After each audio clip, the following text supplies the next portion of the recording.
So now let's discuss to the, आज हम जो बात करेंगे अपनी ज्योग्राफी हम लोग लेके चल रहे हैं, कॉन्सेप्टर बैच को लेके चल रहे हैं और कॉन्सेप्टर बैच आफ्टर 12th बैच है। एक मुझसे कई बच्चों ने क्वेश्चन पूछा, अभी जो बिगिनर हैं उनके थोड़ा सा डाउट मैं सॉल्व कर दूं कि 12th के बाद क्यों आईएएस की तैयारी करनी चाहिए। सो 12th के बाद अगर हम बात करें, सिंपल सा फंडा अगर मैं इसको देखूं तो जो 12th के बाद होते हैं इसमें दो बहुत इंपॉर्टेंट रिकमेंडेशन है। एक होता कमेटी, यूपीएससी ने होता जो कभी चेयरमैन भी थे यूपीएससी के, और आगे चलकर वासवान कमेटी, दो कमेटीज बनाई उन्होंने, ठीक है। और दोनों कमेटी के रिकमेंडेशन में यह कहा गया कि यूपीएससी का एग्जाम या तो 12th के बाद होना चाहिए या जो बच्चे कम एज में हैं आफ्टर 12th, उन्होंने एक रिकमेंडेशन दी कि 12th के बाद जो बच्चों का माइंडसेट होता है वो बहुत ही फ्रेश होता है। वो जैसे उन्होंने कहा कि देश के टफेस्ट एग्जाम में आईआईटी हो गया, नीट हो गया, ये सारे बच्चे जब 12th के बाद एग्जाम देते हैं तो आईएएस का एग्जाम हम 12th के बाद क्यों नहीं फोकस कर सकते। तो कुल मिलाकर हमारी यूनिवर्सिटी जो यूजीसी थी, अब इस कहानी को समझने की कोशिश करना कि इसका साइकोलॉजी क्या है। तो यूजीसी जैसे जो चीजें थी, जो यूनिवर्सिटी ग्रांट कमीशन, उन्होंने कहा कि हम इतनी जल्दी एग्जाम कराने के लिए तैयार नहीं है, या पूरे देश में एक समान स्कूल करिकुलम नहीं है। तो मे भी पॉसिबिलिटी है कि नई शिक्षा नीति में अगर एक समान हम करिकुलम रख पाते हैं, एक समान एक साथ एग्जाम हो पाते, तो हमारे यहाँ वो जो ग्लिचेस हैं वो हम जल्दी से जल्दी खत्म कर लें। कई बार यूपी बोर्ड का एग्जाम देर में हो रहा है, सीबीएसई का पहले हो जा रहा है, तो इस तरह से आईसीएसई का अलग टाइम पे हो रहा है। तो अब ये हुआ कि भाई हम जो है वो एक साथ एग्जाम अगर हम करा लेते हैं तो उस कंडीशन में बासवान कमेटी और होता कमेटी दोनों ने कहा कि आने वाले समय में जो कम उम्र के बच्चे होते हैं, अगर उनकी हम ट्रेनिंग, जैसे आज लबासना में ट्रेनिंग 2 साल की होती है, तो उन्होंने कहा कि हम इनको स्पेशलाइज एडमिनिस्ट्रेशन की ट्रेनिंग देंगे। पबैट की जो है वो, जैसे हम लोग जल्दी हम एडमिनिस्ट्रेशन कहते हैं, कि इसमें हम दक्ष करेंगे। जैसे कभी जब ये शुरू हुआ था हैली बेरी कॉलेज में भारत में, जो इसको इंडियन सिविल सर्विसेज कहा जाता था, ठीक है, तो आईसीएस जब कहा जाता था अंग्रेजों के समय, तो इसमें स्पेशलाइज्ड होता था। तो वहां पर जो है कैम्ब्रिज में जाकर ट्रेनिंग लेनी पड़ती थी, स्पेशलाइज्ड ट्रेनिंग होती थी। और उस समय के अधिकारी, अगर आपने देखा होगा, जो सर जॉन एवरेस्ट हो गया और तमाम और तरह के जो आर्कियोलॉजिकल सर्वे ऑफ इंडिया के जो हेड रहे, तो ये सभी जो है वो, या एओ होम जिन्होंने कांग्रेस की स्थापना का कॉन्सेप्ट दिया था, तो ये सभी बहुत दिग्गज जो लोग थे, बहुत थिंक टैंक के रूप में थे। तो अब ये जो बात हो रही है कि अगर हम 12th के बाद जो हमारा स्टूडेंट होता है उसका माइंड बहुत फ्रेश होता है, बहुत एडाप्टिव होता है। माना जाता है कि जिस तरह से हमारा ग्रेजुएशन सिस्टम है वो धीरे धीरे बच्चों को एक ऐसे डायरेक्शन में लेकर जाता है जहां पर ओरिजिनल थिंकिंग या एक ओरिएंटेशन जो होता है वो थोड़ा मिस आउट हो जाता है। ये वासवान कमेटी और जो है होता कमेटी के साथ ये जो है रिकमेंडेशन आती है। अब यहां पर जो आपको समझने और जानने की बहुत इंपॉर्टेंट चीज है कि अगर हम 12th के बाद, चूंकि उस समय हम निकले होते हैं, फ्रेश होते हैं और हमारी लर्निंग कैपेसिटी कंपैरेटिवली ज्यादा होती है, क्योंकि जैसे जैसे आपकी उम्र बीतती जाती है, यूपीएससी आपसे 2 से 3 साल का समय ले लेता है, लार्जर सिलेबस है और मल्टीपल स्किल आपको साथ काम करना है। जैसे अभी आप पढ़ रहे हैं तो ज्योग्राफी आपको 2 लेवल में पढ़ाई करनी है, फिर आंसर राइटिंग सीखनी है, एस्से राइटिंग सीखनी है, ऑप्शनल में कमांड करना है, उसकी आंसर राइटिंग करनी है, आपको बोलने की कला सीखनी है, क्विक आपको करंट अफेयर्स पे पूरा कमांड करके रखना है, डिफरेंट डिफरेंट तरह के डायमेंशंस पढ़ने, यानी स्टैटिक्स टॉपिक, डायनामिक टॉपिक, आप एक तरह से हरफन मौला हो जाते हैं। तो इतना ऑलराउंडर बनने के लिए आपको एक समय चाहिए होता है, तो 2 से 3 साल का समय यहां पर मिलता है। तो क्या होता है, जैसे श्रुति हो गई, टीना डाबी हो गए, या जो है वो तमाम अन्य जो ऑफिसर हो गए, उनकी एक खास बात रही कि उन्होंने बहुत पहले से ही जो है आफ्टर 12th ही उन्होंने ये बात फोकस कर लिया था कि मुझे मेरी लाइफ को क्या डायरेक्शन देना है। तो जिस समय आप ये तय कर लेते हैं कि मेरी लाइफ में मुझे क्या डायरेक्शन देना है, उसी समय आप इस पर चल जाते हैं। ये मैं नहीं कहूंगा सिर्फ आईएएस दुनिया का इकलौता एग्जाम है, आप कुछ भी कर सकते हैं। आप होटल मैनेजमेंट में जा सकते हैं, आप जो है वो चार्टर्ड अकाउंटेंट में डॉक्टर बन सकते हैं, कुछ भी बन सकते हैं। लेकिन जो वासवान और होता कमेटी दोनों की जो कोर वैल्यू थी, उस कोर वैल्यू में था कि 12th के बाद स्टूडेंट को अपनी लाइफ को एक डायमेंशन देना शुरू कर देना चाहिए, राइट। तो इस कंडीशन में माइंड फ्रेश होता है, दिमाग सीखने की प्रक्रिया में होता है, और आने वाले टाइम में जैसे हम लोग आईएएस को जनरलाइज सर्विस कहते हैं कि भाई ये सभी विभागों में काम करता है। धीरे धीरे भारत की जो आवश्यकता है, पहले से भी रही है और अब ज्यादा महसूस की जा रही है, कि हम इसको स्पेशलाइज सर्विस में कन्वर्ट करें, यानी कि जो प्रॉब्लम सॉल्वर्स हैं, जो उसके विशेषज्ञ हैं, जिन्होंने इस पर स्पेशलिटी की है, उनको जो है वो जोड़ा जाए और इस तरह की यूथ को लेकर जाए। तो तुमने अब जैसे क्या हुआ कि जब इन्होंने रिकमेंडेशन दी तो भारतीय शिक्षा व्यवस्था, जो राज्यों की व्यवस्था थी, उन्होंने इसको एक्सेप्ट नहीं किया। यूजीसी ने भी इसमें नानुकुर करना शुरू कर दिया। तो खैर कुल मिलाकर जो सामने वाला फ्रंट डोर था वो बंद हो गया, लेकिन बैक डोर से शुरू हो गया। आपने नोटिस किया होगा कि अब यूपीएससी में पहले कहा जाता था कि एवरेज एज जो है वो 26 साल 27 साल मानी जाती थी। अभी आपने नोटिस किया होगा कि जो कम एज के बच्चे निकलने लगे हैं, फर्स्ट अटेम्प्ट में बच्चे निकलने लगे हैं, 22 साल, 21 साल, 23 साल, आपने नोटिस किया होगा कि इन बच्चों की एज बहुत कम है जो अभी सेलेक्ट होकर निकले। जैसे अभी आपने मान लीजिए 96 रैंक हमारी स्टूडेंट जो है शुक्ला का वीडियो देखा होगा, तो एकदम ऐसा लग रहा है कि अभी कोई स्कूल से निकलकर बच्ची आई हुई है। नहीं क्या, मिनी शुक्ला नाम भी मैंने उससे पूछा, अभी मिनी तुम्हारा नाम रखा गया है, आपने देखा मेरी वीडियोस में उसने देखी होगी। तो छोटे छोटे बच्चों की तरह लग रहा है कि अभी लग रहा है स्कूल से निकल कर आए हैं। मैंने पूछा कि मतलब तुम्हारी ग्रेजुएशन होती है, हो गई कि नहीं, अभी बाकी है। ठीक है, तो यहां पर जो आप समझिएगा कि अगर हम 12th के बाद अपनी ग्रेजुएशन के साथ यूपीएससी को इनबिल्ड कर लेते हैं तो धीरे धीरे हमारी प्रिपरेशन हो जाती है। एक मिथ बन चुका है कि एक साल में आईएएस बना जा सकता है।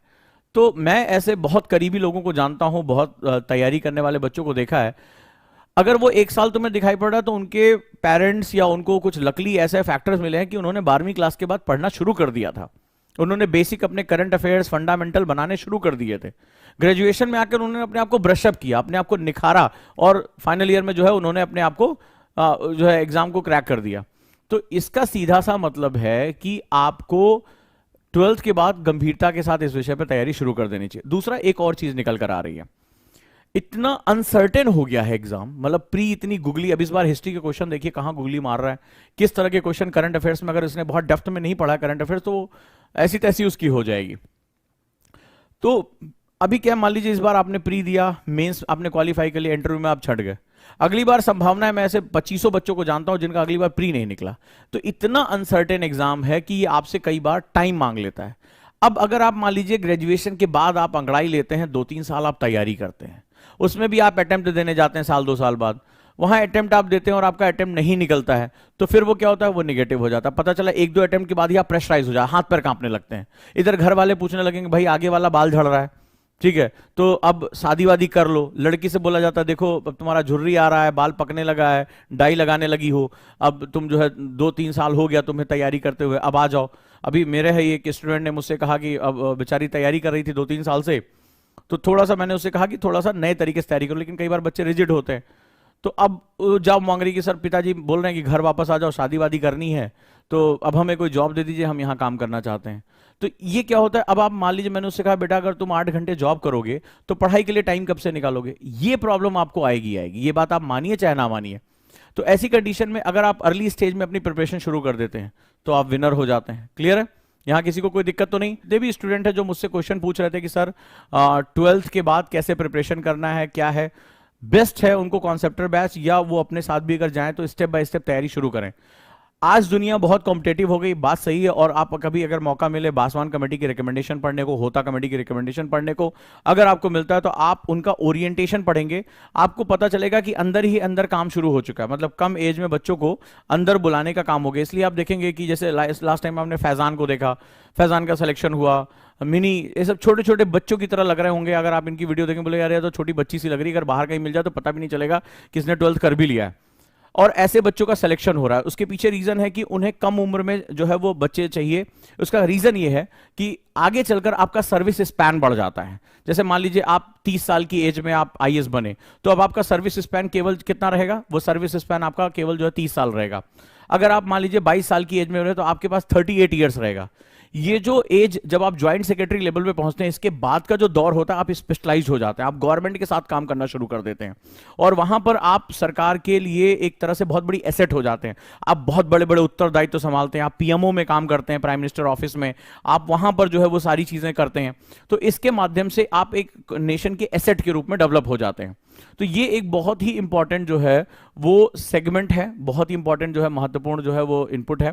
तो आपको इस पर काम करना होगा, ये बहुत ही जरूरी हो जाता है। तो आप जितनी जल्दी सेवा में जाएंगे राष्ट्र के लिए, आप उतनी ही बड़ी धरोहर बन पाएंगे। चलिए, मुझे 2-3 बच्चों ने अपने अपने नोट शेयर किए, आप मुझसे नोट शेयर कर सकते हो या जो हमारी एकेडमी है वहां नोट्स भेज सकते हो, मुझ पर आ जाएगा। हमने एक इंस्टाग्राम बनाया हुआ है और ओजांग स्मार्ट नोट्स के नाम से, उस पर हम ये सारे नोट्स अपलोड कर देंगे ताकि लोग भी उसको देख सकें, लोग भी उसको समझ सकें। ठीक है, चलिए, तो इसमें लिंक मिल रहा है। तो अब क्वेश्चन दर क्वेश्चन मैं और गजोधर दोनों आपस में बढ़ते जाएंगे।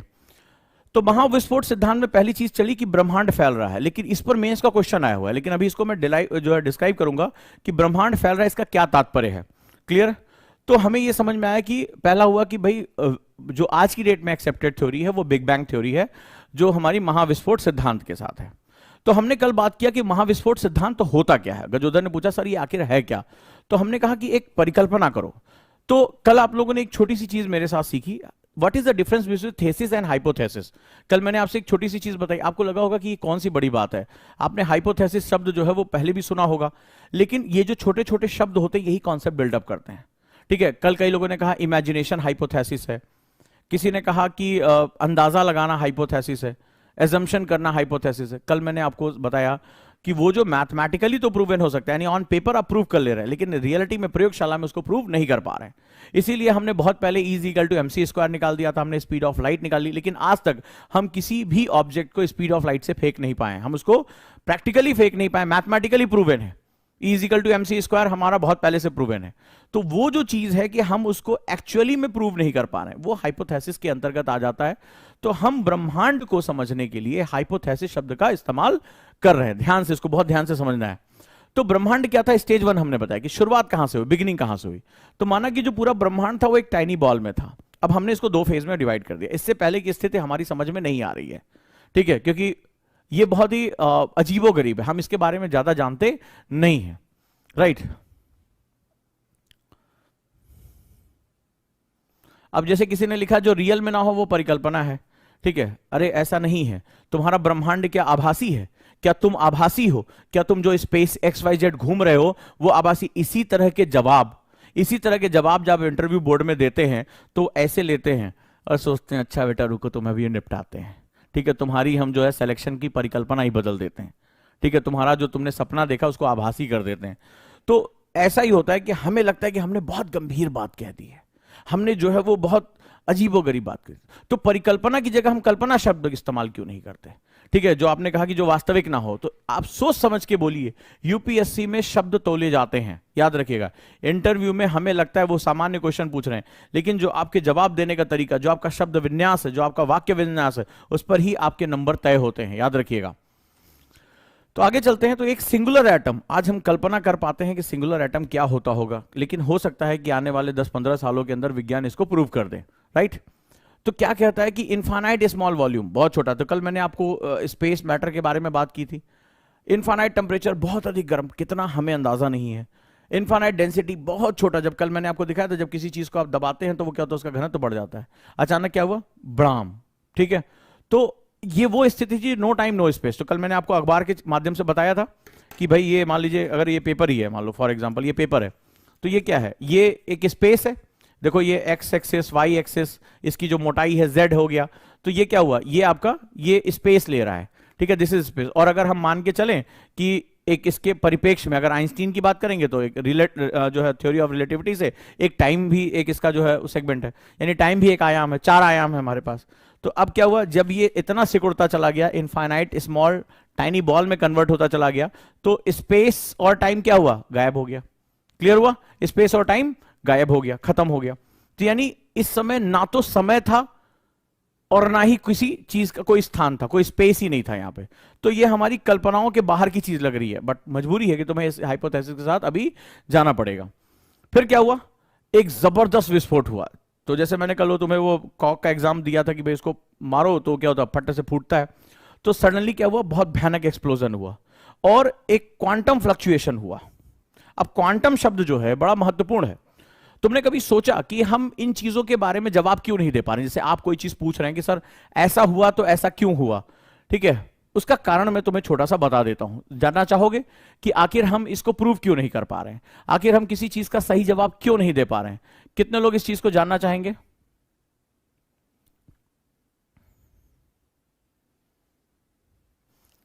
कि 3 सेकेंड के अंदर पहला अणु बना, एनर्जी मैटर में कन्वर्ट होनी शुरू हो गई। ब्रह्मांड 3 लाख के साल के बाद अणुओं का जो है वो कुछ परमाणु से मिलते हुए पदार्थों का निर्माण होना शुरू हुआ। तो कैसे ये पूरा ब्रह्मांड यहां से, और हम इसको प्रूव क्यों नहीं कर पा रहे? हम समय को क्यों नहीं प्रूव कर पा रहे कि अगर इस कमरे में ही एक चौथा डायमेंशन है, XYZ तो हमें समझ में आ रहा है, हम टाइम को क्यों नहीं प्रूव कर पा रहे? तो तुम्हें एक बड़ी मजेदार चीज बताता हूं, ठीक है, ध्यान से सुनना और इसको समझने की कोशिश करना, इंटरव्यू में बहुत काम आ सकती है, या कभी इंटेलेक्चुअल डिबेट हो जो होने वाली है तो उसके साथ ये बहुत काम आ सकती है, ठीक है।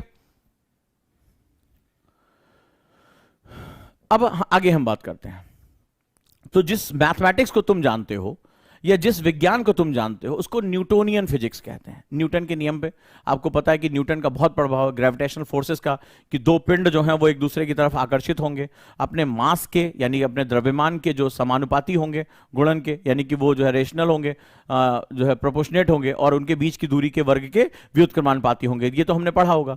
तो हमारी जो फिजिक्स है, चाहे वो न्यूटन हो, आइंस्टाइन हो, चाहे प्रोफेसर हॉकिंस हो, ये जो भी फिजिक्स तुम्हारे सामने है, जो विज्ञान के नियमों से तुम इन चीजों को सत्यापित करने की कोशिश कर रहे हो, जो भौतिकी के नियम हो, चाहे गति के नियम हो, थर्मोडायनेमिक्स के नियम हो, ऊष्मागतिकी के जो नियम हो, राइट, वो ध्यान रखना कि वो सभी, इनको हम लोग सामान्य भाषा में न्यूटोनियन फिजिक्स कहते हैं, यानी न्यूटन का विज्ञान कहते हैं। न्यूटन का जो विज्ञान है, बड़ी ध्यान से समझिए, इस बात को समझना कि हम इसमें सूर्य, चंद्रमा, बड़े बड़े पिंडों पर हम इसका आकलन कर सकते हैं, बड़े आराम से इसका यूज कर सकते हैं। लेकिन सूक्ष्मतम स्तर पर हम जिस विज्ञान का प्रयोग करते हैं उसको हम लोग क्वांटम फिजिक्स कहते हैं।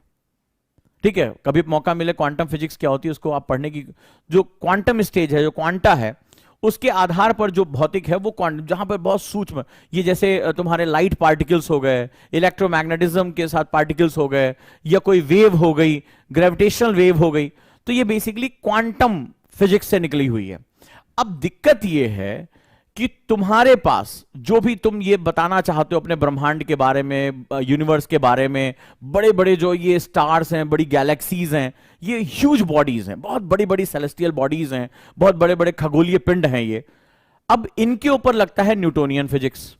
ठीक है, और जो समय से क्या, जो प्रकाश का वेग या इन सब चीजों से जुड़ी हुई चीजें हैं, प्रकाश, लाइट, ये क्वांटम फिजिक्स में एक पार्ट के साथ आ जाता है। अब दिक्कत है कि आज अभी जो हमारे पास पूरा ज्ञान विज्ञान है वो न्यूटन फिजिक्स को क्वांटम फिजिक्स के साथ जोड़ नहीं पाता है। हमारे पास आज की डेट में कोई ऐसा विज्ञान का फॉर्मूला नहीं है, या कोई ऐसा वे नहीं है, मिडिल पाथ नहीं है, मध्य मार्ग नहीं है कि वो न्यूटोनियन फिजिक्स को क्वांटम फिजिक्स के साथ जोड़ दे। इसके सिद्धांत ये सूक्ष्म तरंगों पे लागू होते हैं, सूक्ष्म अणुओं पे लागू हो रहे हैं। ठीक है, इसमें सिंगल एटम की कल्पना है, इसमें जो है वो एंटी मैटर की कल्पना है। तो अब एंटी मैटर, मैटर ही नहीं समझ में आ रहा हमें, एंटी मैटर तो बड़ी दूर की बात है, एंटी मैटर क्या होता होगा, तो इसकी कल्पनाएं हैं। तो ये सूक्ष्मतम स्तर पर काम कर रहा है, ये न्यूटोनियन फिजिक्स है, ये बड़ी बड़ी बॉडीज पे काम कर रहा है। इन दोनों के सिद्धांत एक दूसरे के साथ मैच नहीं हो पा रहे, ये मिसिंग एक लिंक है बस। जिस दिन हमें ये लिंक मिल गया, हमारे लिए सारी चीजों को डिफाइन करना बहुत आसान हो जाएगा। ये वो पॉइंट है। तो कभी भी इसका जवाब मिले तो आप यही देना कि हमारे पास जो विज्ञान है आज का, ये अगले 14-15 सालों में चेंज हो जाएगा। आप देखना कि पूरा साइंस हमारा चेंज हो जाएगा। हम बिल्कुल क्रांतिक होने की नजीर पहुंच गए हैं। कुछ एक्सपेरिमेंट, कुछ चीजें, और वो सब कुछ हमारा, जितनी भी ये किताबें उताबें सब बदल जाएंगी। ठीक है, हमारे सामने एक नया विज्ञान प्रस्तुत होगा और वो हमारे लिए एक नए दरवाजे, एक नई जो है वो चीजें खोलेगा। तो बेसिकली क्या होता है कि जो मैं तुम्हें क्वांटम फिजिक्स नहीं पढ़ा रहा हूं, मैं तुम्हें बता रहा हूं कि एक्चुअली में क्या प्रॉब्लम है, कि क्यों हम यूनिवर्स को उन सिद्धांतों के माध्यम से नहीं डिफाइन कर पा रहे मैथमेटिकली, जो हमारे सामने हैं, हम उसको फिर भी उनकी व्याख्या नहीं कर पा रहे। उसका सबसे बड़ा कारण है कि हमारे पास जितने भी विज्ञान के सिद्धांत है, जिसको हम प्रयोगशालाओं में साबित करते हैं, वो न्यूटोनियन फिजिक्स के आसपास घूमते हैं, और क्वांटम फिजिक्स के सिद्धांत न्यूटोनियन फिजिक्स पे काम नहीं कर पा रहे हैं। न्यूटोनियन फिजिक्स के सिद्धांत क्वांटम फिजिक्स के साथ मैच नहीं कर पा रहे हैं। जिस दिन इन दोनों का लिंक हमें मिल गया, उसी दिन हमारे सामने ब्रह्मांड का रहस्य खुलना शुरू हो जाएगा। तो भाई, हम तो ना क्वांटम फिजिक्स के जानकार हैं बहुत ज्यादा, ना इसके, तो हमें अपनी जान बचानी। इंटरव्यू में कभी पूछा जाए कि हम क्यों नहीं कर पा रहे हैं, तो आप इसका जवाब दे दीजिए कि सर, जिस दिन दोनों सिद्धांत एक दूसरे, दोनों के मिसिंग लिंक हमें जिस दिन मिल गया, हम ये ब्रह्मांड के सिद्धांत हम खोज लेंगे। हिग्स बोसॉन क्या है, हम जैसे अभी हम बात कर रहे हैं एक यूनिवर्स की, प्रोफेसर हॉकिंस जाते जाते कहेगा कि एक नहीं कई ब्रह्मांड है, कई ब्रह्मांड है, एक से ज्यादा ब्रह्मांड है। तो एक से ज्यादा ब्रह्मांड है तो वो कैसे सरवाइव कर रहे होंगे, इस पे भी मल्टीवर्स थ्योरी है। एक हम यूनिवर्स की बात करते हैं, हम आज तक यूनिवर्स पढ़ते चले, यूनि का मतलब एक हो गया, एकल, तो यूनिवर्स हो गया। वो जाते जाते मल्टीवर्स का सिद्धांत देकर चले गए कि एक नहीं कई ब्रह्मांड है। तो एक ब्रह्मांड से दूसरे ब्रह्मांड जाने का रास्ता क्या? भाई, दो कमरे हैं तो कहीं ना कहीं दरवाजा होगा। इन्होंने कहा ब्लैक होल के पास जो वर्म होल है, जो ब्लैक होल के पास वॉर्म होल नाम की जगह है, वहीं से तुम एक मतलब समय के चक्कर में तुम समय से आगे पीछे जाओगे। और जिस दिन तुम समय के आगे पीछे जाना शुरू कर दोगे, यानी कि जैसे हम एक्स पे आगे जा रहे हैं, मैं एक्स पे आगे जा रहा हूं, फिर पीछे आ रहा हूं, तो जिस दिन मैं समय चक्र में आगे पीछे जाना शुरू कर दूंगा, मैं एक ब्रह्मांड से दूसरे ब्रह्मांड प्रवेश कर जाऊंगा। अभी हो सकता है खोपड़िया घूम रही हो, क्या बात कर रहे हैं। इसीलिए मैंने कहा जिस दिन हमने दोनों को जोड़ना सीख लिया, उस दिन हमारे लिए चीजें आसान हो जाएगी। और ये बहुत ज्यादा अब समय नहीं बचा है, जल्दी ही इसमें बहुत बड़े परिवर्तन हमें देखने को मिल जाएंगे। क्लियर है? चलें आगे। खैर, तो गजोधर ने पूछा कि सर सेकंड फेज में एक्सप्लोजन हो गया, विस्फोट हो गया, हुआ क्या होगा? तो मैंने कहा गजोधर, जब ये विस्फोट हुआ तो स्पेस और टाइम का जन्म होना शुरू होता है। आगे हम जाते हैं, और समय और स्थान दोनों ने अपना जन्म लिया, और ह्यूज एक्सपेंशन, बड़ी तेजी से एक्सपेंशन होना शुरू हो गया। अत्यधिक तीव्र तापमान, बहुत उच्च तापमान, हाई जो है वो बना हुआ था। तो लिखते जाओ धड़ाधड़। ह्यूज एक्सपेंशन, तीव्र प्रसार हुआ, और ये प्रसार प्रेजेंट डे भी है, इट कंटिन्यू प्रेजेंट डे, आज भी ये प्रसार जारी है। तो इस पे अभी हम बात करेंगे कि ये प्रसार जारी है, तो इसको पता कैसे करेंगे? ब्रह्मांड में हम जाके नाप तो सकते नहीं है, ठीक है। कल हमारी कमरिया तो नपा गई थी, लेकिन ब्रह्मांडवा कैसे नपाएगा? इसे हमें सोचने वाली बात है, गजोदर ने पूछा, बट अभी हम इस पर बात करेंगे, मेंस का क्वेश्चन है ये। चलिए आगे लिखिए। और एनर्जी कन्वर्टेड इनटू मैटर, यानी द्रव्य जो है वो ऊर्जा जो है द्रव्य में परिवर्तित होने शुरू हो गई। लिखो, द्रव्य, ऊर्जा द्रव्य में परिवर्तित होना शुरू हो गया।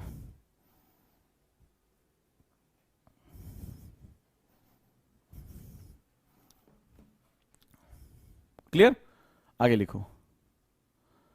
आफ्टर एक्सप्लोजन, विस्फोट के पश्चात, after 3 minutes first atom form, विस्फोट के 3 मिनट बाद, महाविस्फोट के 3 मिनट बाद प्रथम एटम, परमाणु का जन्म हुआ, का निर्माण हुआ। लिखते जाओ, नेक्स्ट लिखो। महाविस्फोट के 3 लाख साल के भीतर, after big bang, within 3 lakhs of year, ब्रह्मांड का तापमान गिरने लगा। The temperature drop down to 4500 kelvin, ब्रह्मांड का तापमान 4500 केल्विन तक गिर गया। ये सिर्फ हम एक मैथमेटिकली एजम्पशन लगा रहे हैं कि कोई वस्तु जो है कितने समय बाद अपना कितना हीट जो है वो आगे कर देती है। राइट?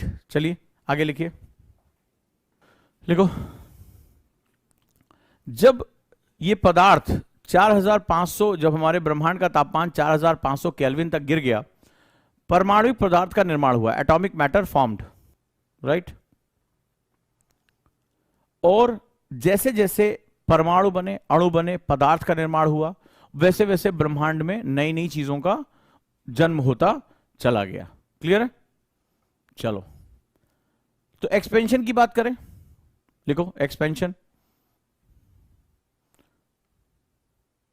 लिखो, इससे ब्रह्मांड का तीव्र प्रसार हुआ, universe expand, and increase space between galaxies, और आकाश गंगाओं के बीच दूरी बढ़ने लगी, आकाश गंगाओं के बीच दूरी बढ़ने लगी।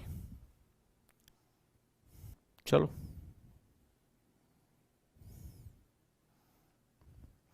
तो गजोधर ने कहा सर ये यूनिवर्स कितना बड़ा हो जाएगा? ठीक है, कितना बड़ा? और सवाल है कि यूनिवर्स के बीच, आपने कहा गैलेक्सीज के बीच में प्रसार हुआ, तो सर हम इसको नापेंगे कैसे? ये बड़ा सिंपल सा क्वेश्चन है कि सर ठीक है, कमरिया तो नाप लिया आपकी, हम किसी की लंबाई चौड़ाई नाप लेते हैं, ठीक है, लेकिन यूनिवर्स अगर इतना बड़ा है, ये ब्रह्मांड, हमारी गैलेक्सीज में पता नहीं कितनी गैलेक्सी है, तो आखिर हम इसको मेजर कैसे करेंगे, इसको नापेंगे कैसे? ये एक बड़ा हाउ टू मेजर इट, ये बहुत बड़ा सिद्धांत है। मैंने कहा ठीक है, चलो देखते हैं कि कितना प्रसार हुआ और इसको मेजरमेंट करने का तरीका क्या है। बार बार हम ये कह रहे हैं कि ब्रह्मांड का विस्तार हो रहा है, हमने बलून के एग्जांपल से लिया, हमने सारी चीजों से लिया कि ब्रह्मांड का विस्तार हो रहा है, एक्सपेंशन ऑफ यूनिवर्स हो रहा है। बट हमें कैसे पता कि यूनिवर्स का एक्सपेंशन हो रहा है या कॉन्ट्रैक्ट हो रहा है? क्योंकि कोई भी चीज जब बनती है तो धीरे धीरे वो सिकुड़नी शुरू हो जाती है, लेकिन ये लगातार प्रसार कर रही है, तो लगातार प्रसार कर रही है, और हमारे पास, हम मीटर में किसी चीज को, किलोमीटर में किसी को, माइल्स में नाप लेंगे, ये तो ब्रह्मांड का मैटर है, तो इसको कैसे नापेंगे और नापने का तरीका क्या, हमने कैसे ऑब्जर्वेशन किया, तो ये जानना हमारे लिए बहुत जरूरी है। तो चलिए आगे चलते हैं। तो बिग बैंग की घटना के बाद ये जो जितना भी प्रसार था वो क्या हुआ, मटेरियल जितना भी था वो धीरे धीरे अपना बिग बैंग जब हुआ तो फैलना शुरू हुआ, राइट।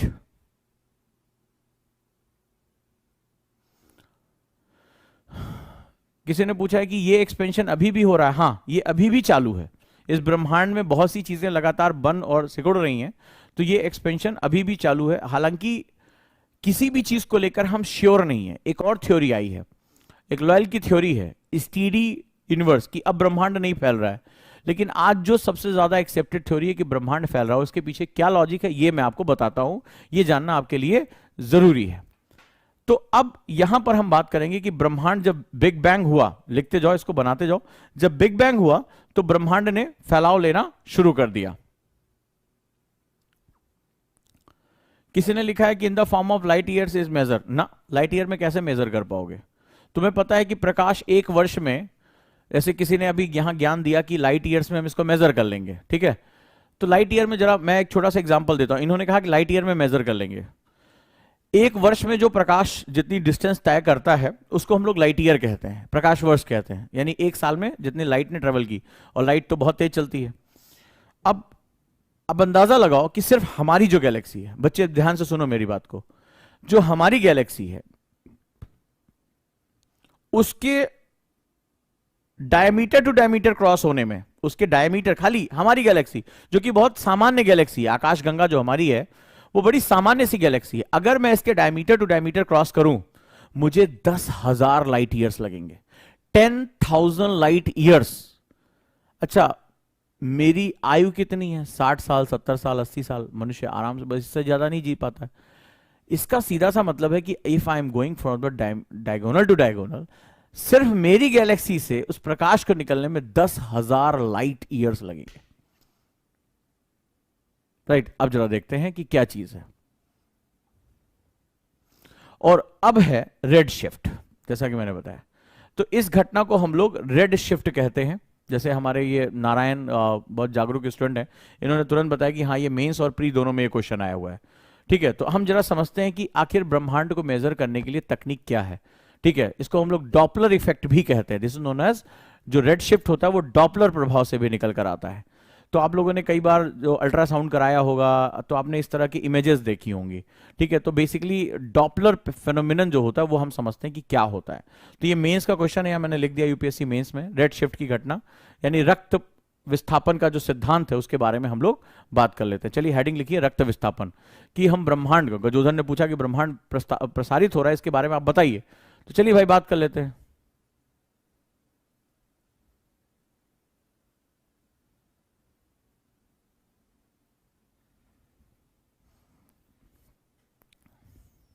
जैसे अब ये प्रियांशु जी ने क्वेश्चन पूछा कि जरूरी थोड़े ना कि सर फैल रहा हो, सिकुड़ रहा हो, पढ़ा लेने दो। तुम ब्रह्मांड में ज्यादा सर खपाओगे तो वो ब्रह्मांड की तरह जो हो जाओगे, पता नहीं कहां पहुंच जाओगे, ठीक है। तो उसका कोई बहुत बड़ा फायदा नहीं है। जो इंपॉर्टेंट चीज है उस पर फोकस करो, जो बताया जा रहा है उसको पढ़ लो। फिर उसके बाद आगे चलकर जब आईएएस वाईएएस बन जाना तो नासा में चले जाना कुछ समय के लिए, और वहां जितना सिद्धांत सीखना है सीख लेना। अभी समझते जाओ कि ब्रह्मांड फैल रहा है कि सिकुड़ रहा है, इसके यही तो प्रूव करने जा रहा हूं। तो थोड़ा सा धैर्य के साथ। तो हम लोग रेड शिफ्ट की घटनाओं के बारे में बात करते हैं। अब रेड शिफ्ट की घटना से पहले मैं तुम्हें गजोधर को एक सिद्धांत सिखाता हूं। तो होता क्या है कि जो लाइट आ रही है, जो प्रकाश आता है, ध्यान से इसको सुनो और इसको समझने की कोशिश करो कि मैं क्या कह रहा हूं, ठीक है। जो ये प्रकाश आ रहा है उसको विबग्योर बोलते हैं। बचपन में तो पढ़ा होगा, प्रिज्म से अगर प्रकाश से गुजारोगे, लाइट को गुजारोगे तो 7 रंगों में टूट जाता है। इसको हम लोग विबग्योर कहते हैं। Violet, indigo, blue, green, yellow, orange and red, इसको विबग्योर कहते हैं। सबने पढ़ा होगा, लिख लो विबग्योर। ये बचपन में हमें पढ़ाया गया होगा। अब ध्यान से जो बता रहा हूं, ठीक है, उसको ध्यान से सीखने और समझने की कोशिश करो, राइट। तो इनसे मिलकर व्हाइट लाइट बनता है। अब विबग्योर में खास बात यह है कि जो V है, यानी कि जो लेफ्ट हैंड साइड में मेरे लिखा है, इसकी फ्रीक्वेंसी ज्यादा होती है। ध्यान से सुनो, जो व्हाइट, जो हमारा सूर्य का प्रकाश आता है वो बहुत ही अद्भुत चीजों से भरा हुआ है। तो सूर्य के प्रकाश में जिसकी वजह से हम देख पाते हैं, जिसकी वजह से आप मुझे देख पा रहे हैं, मैं आपको जो है वो आपकी चैट देख पा रहा हूं, वो बेसिकली जो है वो बहुत छोटा हिस्सा होता है। सूर्य की जो इधर की gamma rays, X rays, ultraviolet, आपको पता होगा हड्डी वड्डी का एक्सरे कराने के लिए हमें एक्सरे करना पड़ता है, एक्सरेज की जरूरत होती है। तो इनकी पेनिट्रेशन पावर ज्यादा होती है क्योंकि इनकी फ्रीक्वेंसी ज्यादा होती है। इधर दिखाई पड़ रहा है, फ्रीक्वेंसी ज्यादा है। तो जिसकी फ्रीक्वेंसी ज्यादा होगी वो दूर तक तो नहीं जा पाएगा, लेकिन उसकी पेनिट्रेशन पावर यानी भेदन क्षमता बहुत ज्यादा होती है। ठीक है, तो आपने देखा होगा अल्ट्रावायलेट ओजोन किरणें उसको सोख लेती, नहीं तो हमारी ऐसी तैसी हो जाए। एक्सरे, हमारी हड्डियां टूटती हैं तो एक्सरे का हमें इस्तेमाल करना पड़ता है ताकि वो आर पार निकल जाती है और पता चल जाता है यहां भैया जो है वो मार खाए हो, यहीं टूटी है। गामा रेस, जो बड़े बड़े जहाज लोहे के बनाए जाते हैं उनके बीच में कोई क्रैक ना हो कि बीच जाके वो टाइटैनिक हो जाए और हमारा जैकवा डूब जाए, तो उससे बचाने के लिए गामा रेस की किरणों का इस्तेमाल किया जाता है कि वो स्टील के अंदर का क्रैक भी पता लगा लेती हैं। ये उसको भी जो है वो लेकर चलती हैं। तो अब हम लोग बात करेंगे यहां पर कि बेसिकली ये हमारी विजिबल लाइट हो गई। विजिबल का मतलब हुआ जिसकी मदद से हम देख पा रहे हैं। तो ये 7 रंगों से मिलकर बनी हुई है जिसको हम लोग विबग्योर बोलते हैं। तो इसका मतलब है कि जो वायलेट है यानी कि ये हमारा जो इसकी जो तरंग दैर्ध्य है, जो इसकी आवृत्ति है यानी फ्रीक्वेंसी, वो बहुत ज्यादा होगी। जिसकी फ्रीक्वेंसी ज्यादा होती है उसका लैम्डा यानी कि उसकी वेवलेंथ कम होती है, यानी दोनों के बीच में रेसिप्रोकल व्युत्क्रमानुपाती, एक तरह से कह सकते हो मियां बीवी संबंध हो जाता है। ठीक है, तो उसमें क्या होगा, याद रखना इस तरह से। तो उसमें क्या होगा, जिसकी फ्रीक्वेंसी ज्यादा होगी उसकी वेवलेंथ कम होगी। वेवलेंथ का मतलब होता है उसकी जो तरंग दैर्ध्य, यानी कि वेवलेंथ जितनी ज्यादा होगी वो दूर तक चलेगा। आवृत्ति ज्यादा होगी तो वो क्या करेगा, भेद लेगा। तो आवृत्ति ज्यादा है तो वो दूर तक ट्रेवल नहीं करेगा, तरंग दैर्ध्य ज्यादा है तो वो दूर तक ट्रेवल करेगा। इसका उदाहरण बताता हूं समझने के लिए, समझने की कोशिश करना कि क्या है ब्रह्मांड के बारे में हमने क्या अनुमान लगाया है, समझना बड़ा जरूरी है। तो उसमें क्या होता है, सिंपल एक जो फंडा होता है कि तुमने देखा होगा कि बचपन में हमें सिखाया जाता है कि खतरे का निशान लाल होता है। ठीक है, दूर से दिखाएगा। अब खतरे का निशान लाल होता है मतलब अपना दिमाग कहीं और ना ले जाओ। लाल कपड़ा दिखाया जाता है, मान लो ट्रेन का एक्सीडेंट हो गया या जो है वो कोई भी ऐसी चीज हो गई, रेड कलर। या तुमने देखा होगा ऊपर मीनारों के ऊपर जो है बहुत, या जो है वो बिल्डिंग्स के ऊपर रेड कलर का बल्ब लगाया जाता है। तो रेड कलर क्या होता है, उसकी जो तरंग दैर्ध्य होती है, उसकी जो वेवलेंथ होती है ज्यादा होती है, तो वो दूर तक ट्रेवल कर जाता है, सभी रंगों में हमें दूर तक दिखाई पड़ता है। ये तो हमने पढ़ा होगा। तो इसका सीधा सा मतलब है अब हम इसको यूटिलाइज कैसे करेंगे। ठीक है, यहां तक किसी को कोई दिक्कत, हाँ या ना प्लीज बताओ। तो इसकी फ्रीक्वेंसी ज्यादा है, अगर आप वॉयलेट की तरफ जाओगे, बैगनी की तरफ जाओगे तो इसकी फ्रीक्वेंसी यानी आवृत्ति ज्यादा है, भेदन क्षमता ज्यादा होगी। और जैसे जैसे तुम जो है वो तुम्हारी, जैसे तुम जो है रेड की तरफ जाओगे वैसे वैसे तुम्हारी वेवलेंथ ज्यादा होगी, तरंग दैर्ध्य ज्यादा होगी। लिख लिया इसको, जैसे ट्रैफिक लाइट होती है, फलाना होता है, तो ये चीजें आप करते हैं। डन। अब हमारे पास कोई तरीका नहीं है, जैसे किसी बच्चे ने पूछा ब्रह्मांड सिकुड़ रहा है, फैल रहा है। अब हम क्या होगा, जो हमारी स्टार से हमें इनपुट्स आ रहे हैं हम उसको डॉपलर इफेक्ट में लेकर जाते हैं। ठीक है, हम उसको डॉपलर इफेक्ट में लेकर जाते हैं। ये चीजें आपको एनसीईआरटीज में नहीं मिलती हैं जल्दी। तो हम क्या देखते हैं कि अगर कोई चीज, आपको ये पता है कि अगर वो नीली रोशनी है, अगर वो बैगनी है, तो वो ज्यादा दूर ट्रेवल नहीं कर पाएगी। तो अब मैंने क्या किया, अगर कोई चीज, ध्यान से इसको समझने की कोशिश करो कि ये क्या है। अब अगर कोई स्टार है, ठीक है, कोई एक तारा मान लो, एक जो ये भी एक सन है, तो हमारे पास मान लो कोई एक स्टार है। अब ये स्टार, ये रहा मैं पृथ्वी पर, हम यहां से ऑब्जर्वेशन कर रहे हैं, ये हमारे पास ये इनपुट आना है। ठीक है, ये हमारे पास डॉपलर इनपुट आना है। अगर कोई चीज मेरे करीब आ रही है, ध्यान से समझना इसको, ठीक है, अगर ये कोई चीज मेरे करीब आ रही है, मेरे पास आ रही है, तो ऑब्वियस सी बात है मुझे पैटर्न में मुझे जो है वो ब्लू दिखाई पड़ेगा, इंडिगो दिखाई पड़ेगा। और अगर ये चीज मेरे से दूर जा रही है, ध्यान से समझना, मेरे से दूर जा रही, तो इससे जो भी लाइट निकल रही है या इससे जो भी हमें हीट मिल रही है, उसमें से बाकी कलर मेरे तक नहीं पहुंचेंगे, बाकी कलर मेरे तक नहीं पहुंचेंगे। सिर्फ मेरे तक कौन सा कलर पहुंचेगा, जो सबसे दूर तक चल सकता है। और सबसे दूर तक कौन सा कलर ट्रेवल कर सकता है, कौन सा सबसे ज्यादा ट्रेवल करेगा, आप बताएं मुझे। अब आप बताइए, अगर ये चीज मेरे से, ये स्टार मेरे से दूर जा रहा है, ब्रह्मांड फैलने का कल गुब्बारा बताया था ना कि धीरे धीरे ब्रह्मांड फैलता चला जा रहा है, फैलता चला जा रहा है, एक दूसरे से दूर जा रहे हैं। तो अगर ये चीज मेरे करीब आ रही होती, ब्रह्मांड सिकुड़ रहा होता, तो जब मैं इस तरह का पैटर्न ले रहा हूं, ठीक है, जब मैं इस तरह का पैटर्न ले रहा हूं, तो मुझे लाल के अतिरिक्त अन्य रंग भी दिखने चाहिए, नीला, बैगनी, वॉयलेट, ठीक है, मुझे ये सब दिखने चाहिए। लेकिन अगर ये ब्रह्मांड का मैं जो ऑब्जर्वेशन कर रहा हूं मेरे से दूर जा रहा है, तो मुझे कौन सा रंग मिलेगा, केवल वही जो सबसे दूरी तक ट्रेवल कर सकता है। तो जब भी हमने प्रेक्षण किया, जब भी हमने ऑब्जर्वेशन किया, हमें कौन सा कलर मिला? रेड कलर मिला। तो रेड कलर, जो बार बार हमें रेड कलर मिल रहा है ऑब्जर्वेशन पे, किसी भी ऑब्जेक्ट को ऑब्जर्वेशन करने पर, तो हमें पता चल रहा है कि ये वस्तु या ये पिंड, जो ये सेलेस्टियल बॉडी हमसे हमसे क्या हो रही है? हमें केवल रेड मिल रहा है। तो ये चीज हमारे पास आ रही है, हमारे दूर जा रही है। सब लोग बताओ क्लास में, ये 10 नंबर का क्वेश्चन था, अभी आज ही निपटा के जाएंगे। आज की क्लास में 10 नंबर का क्वेश्चन निपटा के जाएंगे। क्या होगा? It's coming toward us, it is going away from अस। क्या होगा? हाँ जी, ये हमसे दूर जा रही है। It's moving away from us, that's why we are getting only the red light which has the higher wavelength. जिसके पास सबसे ज्यादा तरंग दैर्ध्य है, वही उसकी हमें पैटर्न हमें मिलेगा। अब तुम बताओ कि जब बार बार तुम ऑब्जर्वेशन करो, तुम विज्ञान का ये सिद्धांत जानते हो कि अगर कोई चीज दूर है तो भाई दूर की लाइटों में हमें केवल रेड लाइट ही दिखाई पड़ती है। तुम्हें भी बचपन से सिखाया गया होगा। तो अब उस कंडीशन में मुझे बार बार रेड ऑब्जर्वेशंस मिल रही हैं, तो इसका मतलब है ऑब्जेक्ट मुझसे दूर जा रहा है, पास जा रहा है। और अगर कोई चीज मुझसे दूर जा रही है, कोई चीज मुझसे दूर जा रही है, तो ब्रह्मांड का प्रसार हो रहा है, ब्रह्मांड सिकुड़ रहा है। सिकुड़ने में तो पास पास आ जाएगा ना। क्लियर है? तो ब्रह्मांड का प्रसार हो रहा है। एग्री? जो universe is expanding, is expanding मतलब ये कॉन्टिन्यूअस प्रोसेस है। क्योंकि हमारी लाइफ, तुम सोच रहे हो कि तुम इंसान हो, बहुत बड़ी तोप खाओ। 400 साल का तो हमारा साइंटिफिक इतिहास है, 400-500 सालों का। और ब्रह्मांड में जहां बिलियंस में बात हो रही है, 405 साल की औकात क्या है यार? कोई औकात नहीं हमारी। अगर हम पूरी ह्यूमैनिटी, जब हम बंदर वंदर से निकले तब से मिला के 2 लाख साल हुए हैं अभी में। 2 लाख साल क्या है यार? बिलियन के सामने 2 लाख साल की औकात क्या है? तो तुम कब आए हो, कब चले जाओगे, कुछ पता ही नहीं चलना है। हम बेसिकली स्टार ऑब्जर्वेशंस करते हैं, स्टार्स को। क्लियर? तो हेंस प्रूव्ड कि क्या हुआ? हेंस प्रूव्ड में हमें दिखाई पड़ा कि दैट मींस ब्रह्मांड का प्रसार हो रहा है। This is known as red shift phenomenon, यानी कि रक्त विस्थापन घटना कहते हैं इसको। क्लियर? चलें। अब हमें लगा कि गजोदर बड़ा खुश हो जाएगा और बोलेगा कि गुरुजी आज बहुत अच्छा पढ़ा, लेकिन गजोदर तो गजोदर है। गजोदर बोला, सर नापेंगे किसको? मैंने कहा स्टार्स को। तारे को और किसको नापोगे बे?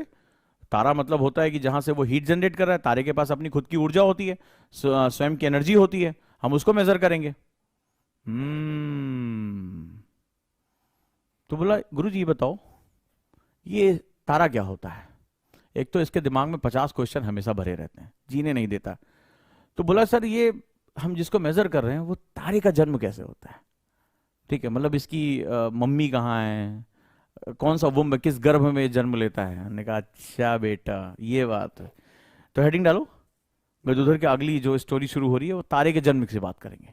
क्योंकि तारे के जन्म से हमें पढ़ना तो अपना हमारा आवास है, हमें अपना इतिहास जानना है। लेकिन बात तो सही कह रहा है, बिना तारे के जन्म के हम पृथ्वी के जन्म के बारे में नहीं जानकारी ले पाएंगे। तो लिखो बर्थ ऑफ स्टार, तारे का जन्म।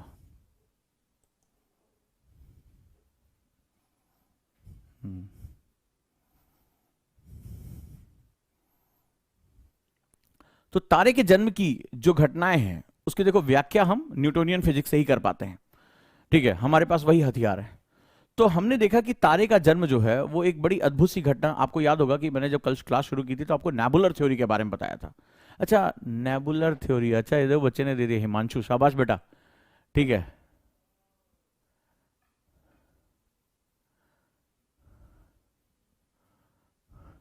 तो किसी ने पूछा why do the star twinkle? Because twinkle twinkle little star, how I wonder what you are. ठीक है, तो basically twinkling is your atmospheric phenomenon. जो हमारे यहाँ डस्ट है, जो हमारे यहाँ नीले रंग का प्रकाश प्रसारित हो जाता है, वो ऊपर जाके देखोगे तो वो ट्विंकल नहीं करता है। एक बार स्पेस से निकल के पूछो तो वहां पे तुम्हें नहीं दिखाई पड़ेगा। तो अब हम बात करते हैं तारे का जन्म कैसे होता है। तो जन्म के लिए गर्भ का होना बड़ा जरूरी है, यानी वोम का होना बहुत जरूरी है। तो चलिए शुरू करते हैं।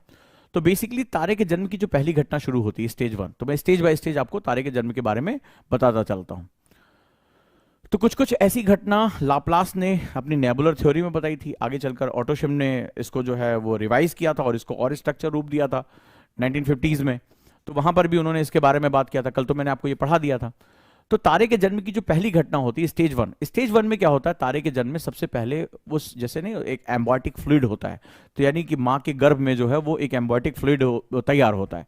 तो सबसे पहले एक गैसियस क्लाउड का निर्माण होता है। गैसियस क्लाउड क्या होता है कि इस ब्रह्मांड में जो गैलेक्सीज होती हैं उसमें कई तरह की गैलेक्सीज पाई जाती हैं, जिसमें रेगुलर गैलेक्सी, इलेप्टिकल गैलेक्सीज या इरेगुलर गैलेक्सीज भी पाई जाती हैं। ठीक है, दीर्घ वृत्ताकार गैलेक्सीज भी इसमें जो है वो पाई जाती हैं। तो बेसिकली क्या होता है कि उसमें जो अनियमित गैलेक्सीज होती हैं, जो इरेगुलर गैलेक्सीज होती हैं, उसमें बड़े गैसियस क्लाउड यानी कि भारी भारी हाइड्रोजन हीलियम के बादल होते हैं, बहुत भारी भारी, और खूब ढेर सारे बहुत सघन बहुत बड़े बड़े बादल होते हैं। तो तारे के जन्म की जो घटना जो नेबुलर हाइपोथेसिस से आगे लेकर जो है ऑटो श्मिट की अवधारणा से और आगे बढ़ती है, वो तारे के जन्म को ये कारण बताती है। वो कहती है कि ब्रह्मांड में ऐसे बड़े ढेर सारे गैसियस क्लाउड होते हैं, यानी कि गैस के बादल होते हैं। लिखते जाओ, स्टेज वन, प्रथम चरण। ठीक है, प्रथम चरण, शाबाश बच्चा, वंडरफुल रिचा। तो अब उसमें क्या होता है कि जो गैसियस क्लाउड पाए जा रहे हैं वहां सघन बादल पाए जाते हैं, जैसे हाइड्रोजन और हीलियम के क्लाउड पाए जाते हैं, बादल पाए जाते हैं। अच्छा, अपेक्षाकृत ये बड़े उसमें और भी भारी भारी तत्व पाए जाते हैं। तो गुरुत्वाकर्षण के नियमों के अनुसार दो भारी जो मास होते हैं, जो मासेस होंगे, हैवी मासेस होंगे, वो एक दूसरे को क्या करेंगे, आकर्षित करेंगे, एक दूसरे को अट्रैक्ट करेंगे। चलिए भाई, तो अंडर द ग्रेविटेशनल इन्फ्लुएंसेस यानी कि गुरुत्वाकर्षण के प्रभाव में ये एक दूसरे को, गुरुत्वाकर्षण क्या है, आकर्षण बल है। ठीक है, आकर्षण बल है, तो एक दूसरे को क्या करेंगे, आकर्षित करेंगे, तो आकर्षण शुरू हो जाएगा। तो जैसे मान लो जैसे क्लास में ही है, तो एग्जांपल मैंने जैसे एनसीईआरटी क्लास में भी लिया था कि भैया मान लो क्लास में एक बहुत सुंदर लड़का है, एक बहुत सुंदर लड़की है, बहुत बढ़िया, मतलब लड़का एकदम सुपर 8-9 पैक का एब्स है, लड़की बहुत सुंदर है, बिल्कुल बस करीना कपूर के आसपास घूम रही है जीरो फिगर के साथ। अब वहां पे क्या हुआ, फॉर एग्जांपल ले रहे हैं, ये एग्जांपल के लिए है, इसको जो है सीरियसली ना लें। तो अब उसमें क्या होगा, क्लास में जो है तो अब उनके रूमर्स उठते हैं, वो एक अट्रैक्टिव फोर्सेस क्रिएट होता है। ठीक है, that is known as gravitational forces. तो वहां जो सिद्धांत काम करें, यहां भी सिद्धांत काम करेंगे।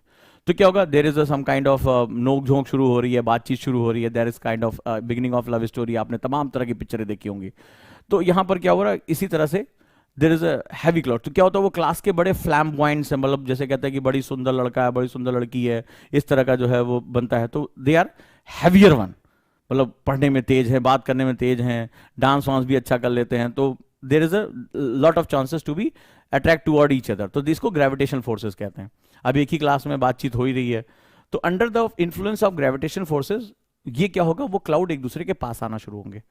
जब पास आना शुरू होंगे तो सघनता बढ़ती है, उनके बीच में डेंसिटी बढ़ती है।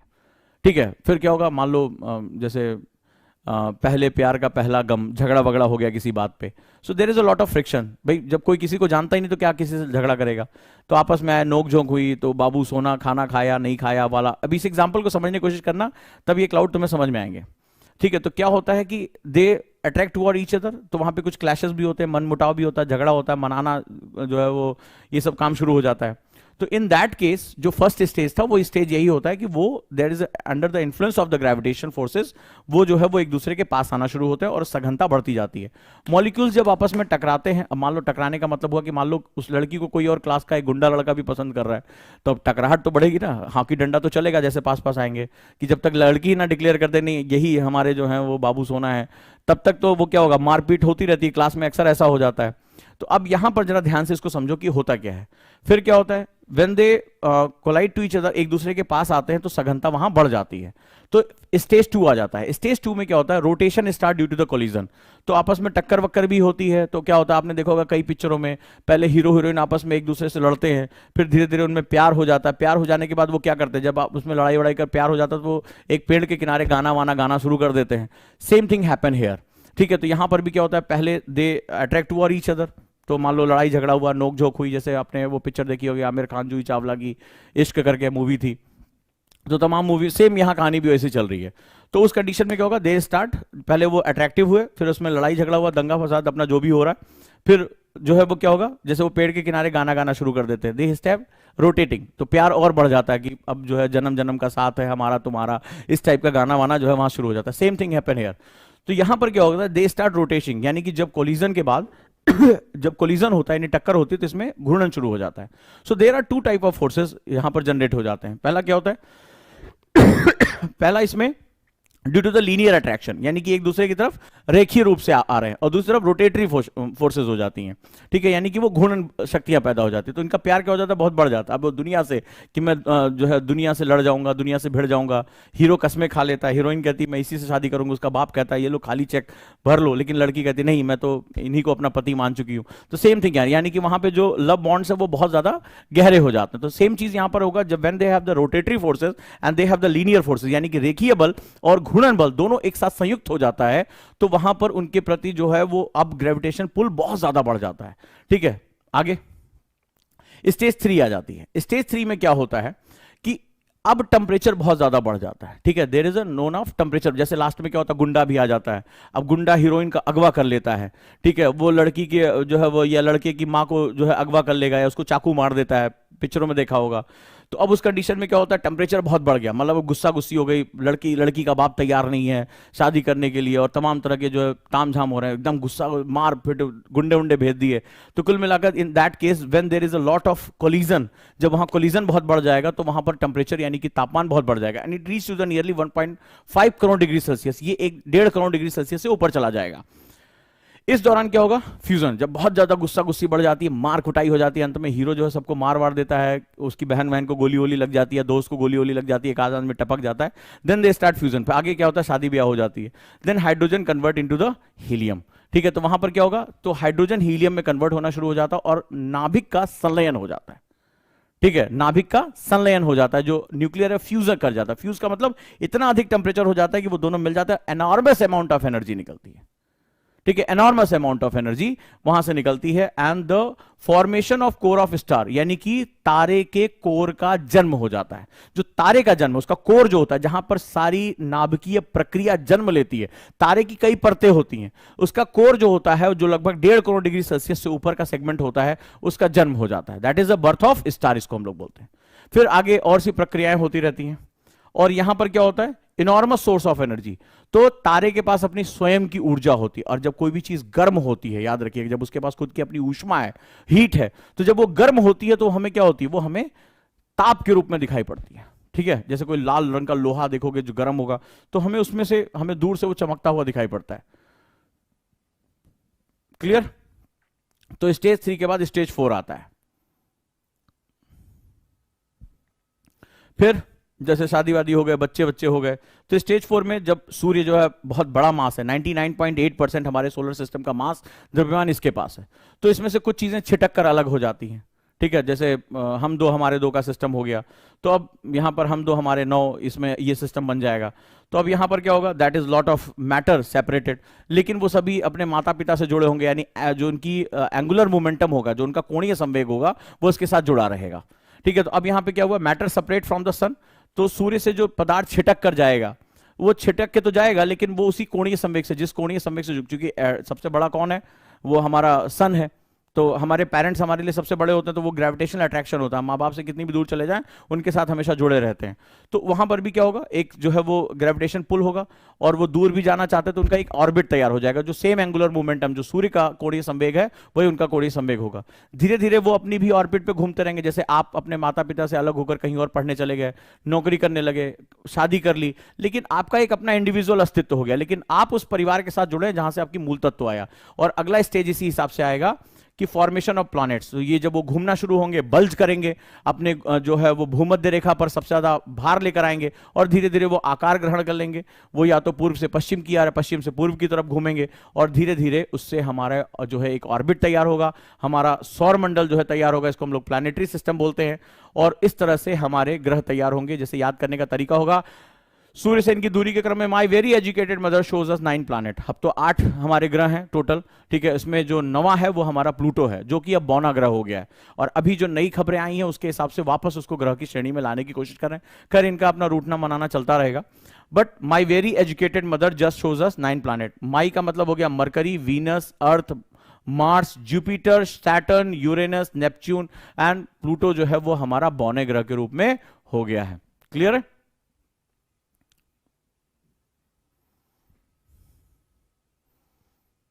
कहानी समझ में आई? इस तरह से हमारी पृथ्वी का जन्म हुआ, जो कि सूर्य से तीसरे स्थान पर है।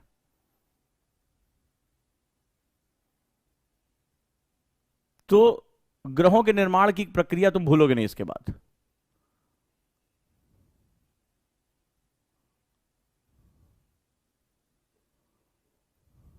अब एक सज्जन, ये सज्जन नहीं है, नेहा है, कि एग्जाम किस लैंग्वेज में देना चाहिए। बहुत अच्छा क्वेश्चन है। एग्जाम उसी लैंग्वेज में देना जिसमें तुम अच्छा लिखते हो, जिसमें तुम्हें लिखते समय जाता जाता जाता गोज होगा या गोइंग होगा, ये तुम्हें ना सोचना पड़े, जिसमें तुम धारा प्रवाह लिख सको, वही उसी भाषा में एग्जाम देना चाहिए। डन? कुछ छूटा तो नहीं किसी का?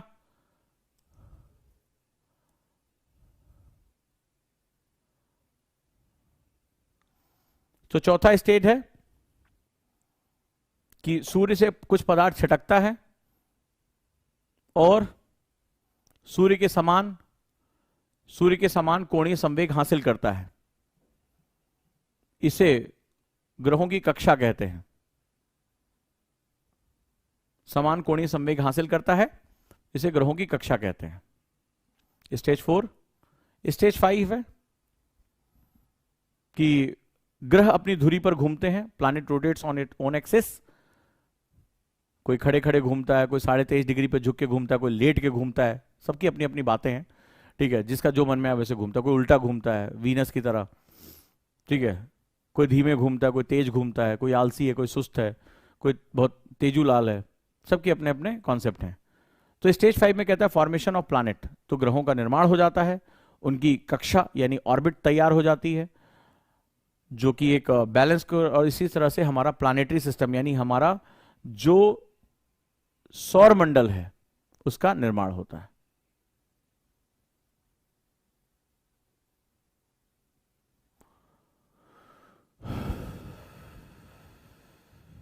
रेड शिफ्ट की डिफिनीशन नहीं होती है। रेड शिफ्ट एक प्रक्रिया है जो डॉपलर इफेक्ट से ली गई है।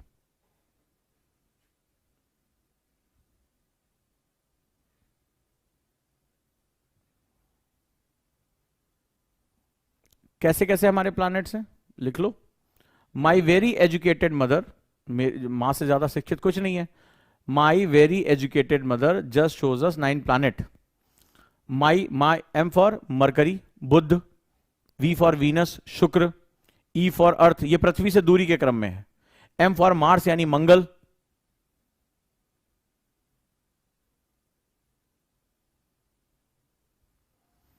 जे फॉर जुपिटर बृहस्पति, एस फॉर सैटर्न यानी शनि, यू फॉर यूरेनस अरुण, एन फॉर नेपच्यून वरुण, और फी फॉर प्लूटो यानी यम, और बौना ग्रह है ये। तो माई वेरी एजुकेटेड मदर, जो ये 4 प्लैनेट, इसको इनर यानी आंतरिक या पार्थिव ग्रह भी कहा जाता है, टेरेस्ट्रियल प्लैनेट कहा जाता है, ठोस है ये कंपैरेटिवली। तो इनको आंतरिक ग्रह या इनर प्लैनेट कहा जाता है। जो जुपिटर, सैटर्न, यूरेनस और नेपच्यून जो हैं, इनको जोवियन प्लैनेट कहा जाता है। प्लूटो को नहीं, इसको जो है जोवियन प्लैनेट यानी इनको वाह्य ग्रह कहा जाता है, वृहद ग्रह भी कहा जाता है।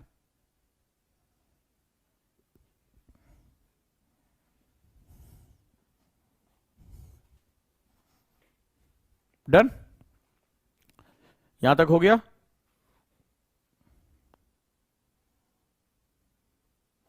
नहीं, फ्रीक्वेंसी ज्यादा होती तो पेनिट्रेशन पावर ज्यादा होती है भाई, ऑब्वियस सी बात है। जैसे मान लो तुम्हारे टार्च में लाइट जो आती है वो सिंपल होती है। क्या तुम्हारी हड्डी टूट जाए? लॉजिक से सोचो, एग्जाम में कई बार लॉजिक बड़ा इंपॉर्टेंट। इन्होंने पूछा कि फ्रीक्वेंसी ज्यादा होगी तो क्या पेनिट्रेशन यानी भेदन क्षमता कम होगी? नहीं भैया, ये बताओ, जब तुम्हारी हड्डी टूटती है, तुम्हारे भैया आते हैं और नीचे प्लेट रख के ऊपर टॉर्च जला के बोलते हैं अच्छा रुको हम बताते हैं हड्डियां कहाँ टूटी है, या तुम जानते हो कि उसके लिए तुम्हें एक्सरे कराना पड़ता है, कहीं भी हड्डी में क्रैक हो। तो एक्सरे क्या हो गया? एक्सरे की फ्रीक्वेंसी ज्यादा है, उसकी पेनिट्रेशन पावर ज्यादा होगी, तो तुम्हारी हड्डियों को भेज जाता है। नीचे एक फिल्म होती है, उसके ऊपर लाइट आ जाता है कि भाई देखो यहां पर एयर क्रैक आ गया है, एयर बेल्ट आ गई है, इसका मतलब हड्डी क्रैक हो गई है। डन? बाकी यूनिवर्स हमारा टॉपिक नहीं है, हमारा टॉपिक अर्थ है। हमें पृथ्वी के बारे में जानकारी लेनी है, हमें पृथ्वी की खुदाई करनी है प्रॉपरली। चलें? तो जुड़े रहिए बैचेस के साथ। और ऑप्शनल में अब हमने इसमें ऑप्शनल और बढ़ा लिए। पबैड ऑप्शनल भी आ चुका है, संस्कृत ऑप्शनल भी आ चुका है, तो we have lot of optional. Sociology optional आ चुका है, तो ऑप्शनल हब हम जो है शुरू कर रहे हैं। आपको इसके साथ जुड़े रहना चाहिए, अच्छे से इसको जो है समझना चाहिए, राइट? तो we can do lot of things. अब हम लोग इसके बाद देखेंगे। डन है?